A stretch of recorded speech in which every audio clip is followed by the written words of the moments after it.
আজকে এখানটে বলবো সৃষ্টির প্রকরণ। তাই 10 নম্বর শ্লোকে অনুবাদে কি বলছে, দয়া করে আপনি আমার সমস্ত সন্দেহের নিরসন করুন। আপনি কেবল বৈদিক শাস্ত্রে গভীর জ্ঞান সমর্পণ এবং আত্মার তথ্য ব্রতাই নন, আপনি ভগবান শ্রীকৃষ্ণের একজন মহান ভক্ত এবং তাই আপনি ভগবানেরই সমান।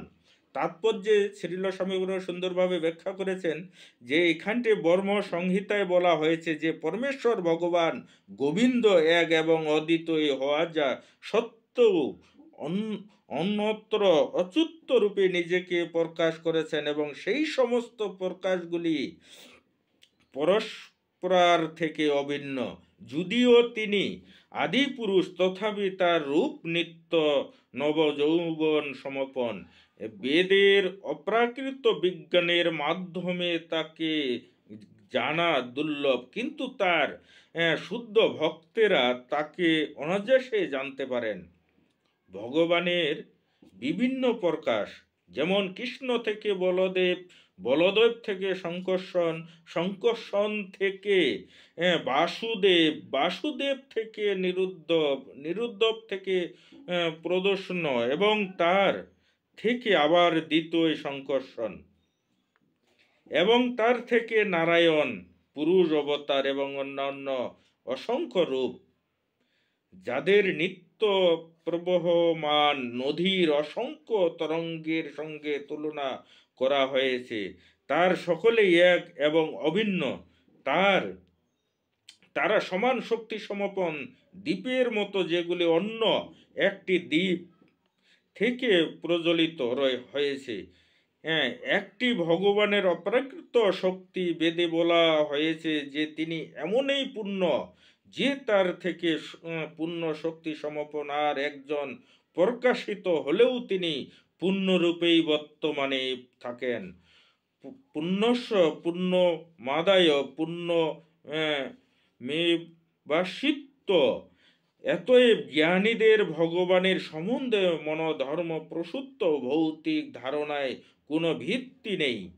তাই জড়বাদী পণ্ডিতদের কাছে তিনি যদি বৈদিক শাস্ত্রে মহাপণ্ডিত তত্ত্ব হন, তথাপি ভগবানের পরিচয় তার কাছে সর্বদাই রহস্যবৃত্ত থাকবে। বিদেশু দুর্লভ।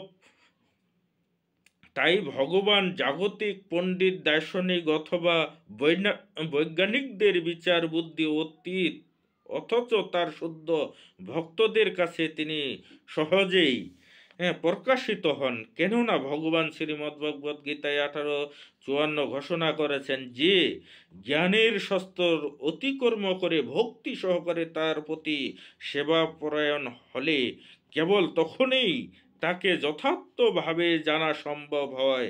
ভগবানের প্রেমময়ী সেবায় যুক্ত না হলে ভগবানের দিব্য নাম, রূপ, লীলা, বৈশিষ্ট্য ইত্যাদি সম্বন্ধে সপুষ্টভাবে জানা সম্ভব নয়। শ্রীমদ্ভগবতে 18:66 যে বলা হয়েছে, সর্ব ধর্মানাম পরিত্যাজ্য মামেক্য শরণম ব্রজ, তার অর্থ হচ্ছে এই যে সম্পূর্ণরূপে ভগবানের শুদ্ধ ভক্ত হতে হবে, তাহলেই কেবল সেই ভক্তির বলে ভগবানকে জানা যেতে পারে। তাই পরবর্তী শ্লোকে মহারাজ পরীক্ষিত স্বীকার করেছেন যে ভগবান সর্বশ্রেষ্ঠ পণ্ডিতদের চিন্তায় অতীত। তাহলে কেন তিনি সুখদেব গোস্বামীকে অনুরোধ করেছেন ভগবান সম্বন্ধে তার জ্ঞান সপুষ্ট রূপে প্রকাশিত করতে? তার কারণটি সহজেই বোধগম্য। সুখদেব গোস্বামী বৈদিক তত্ত্বজ্ঞানের মহা পণ্ডিতই কেবল ছিলেন না, তিনি ছিলেন তথ্যদ্রষ্টা, মহান ভগবত তত্ত্ব। ভগবানের কৃপায় ভগবানের শক্তিশালী ভক্ত ভগবান থেকেও অধিক ক্ষমতা সমর্পণ হন। পরমেশ্বর ভগবান শ্রী রামচন্দ্রকে সাগর অতিক্রম করে লঙ্কার দ্বীপ যাওয়ার জন্য সেতু বন্ধন করতে হয়েছিল, কিন্তু হনুমানজি তার শুদ্ধ ভক্ত লাভ দিয়ে সমুদ্র অতিক্রম করেছিলেন। ভগবান তার শুদ্ধ ভক্তের প্রতি এতই করুণাময় যে তিনি তার প্রিয় ভক্তকে তার থেকে অধিক শক্তিশালী রূপে উপস্থাপন করেন। দুর্বাসা মুনি এতই ক্ষমতা সমপন ছিলেন যে ভৌতিক অবস্থাতে থাকা সত্ত্বেও তিনি সরাসরিভাবে ভগবানের কাছে যেতে পারতেন, কিন্তু তা সত্ত্বেও ভগবান তার রক্ষা করার ব্যাপারে তার অক্ষমতা প্রকাশ করেছিলেন। কিন্তু ভগবানের শুদ্ধ ভক্ত মহারাজ অম্বিরস তাকে রক্ষা করেছিলেন। এতএ ভগবানের শুদ্ধ ভক্ত ভগবানের থেকে অধিক ক্ষমতা সমপন কেবল নন, ভগবানের ভক্তের পূজা সরাসরিভাবে ভগবানের পূজা থেকেও অধিক কার্যকরী বলে বিবেচনা করা হয়েছে। তাই এতএব চরমে এই সিদ্ধান্ত করা যায় যে ঐকান্তিক ভক্তের প্রথম কর্তব্য হচ্ছে সদগুরুর শরণাগত হওয়া, যিনি কেবল বৈদিক শাস্ত্র সম্বন্ধে পারদর্শী নন, অধিকন্ত ভগবান এবং তার বিভিন্ন শক্তি সম্বন্ধে পরম উপলব্ধি বা তথ্যদ্রষ্টা। এই প্রকার ভক্ত গুরু সাহায্যে ব্যথিত ভগবত তথ্য উপলব্ধির পথে অগ্রসর হওয়া যায় না। আর গুরুদেব গোস্বামীর মতো আদর্শ সদগুরু কেবল ভগবানের অন্তরঙ্গ শক্তি সম্বন্ধেই উপদেশ দেন না, পক্ষান্তরে ভগবান কিভাবে তার বহিরাঙ্গ শক্তির সঙ্গ করেন তাও বিশ্লেষণ করেন।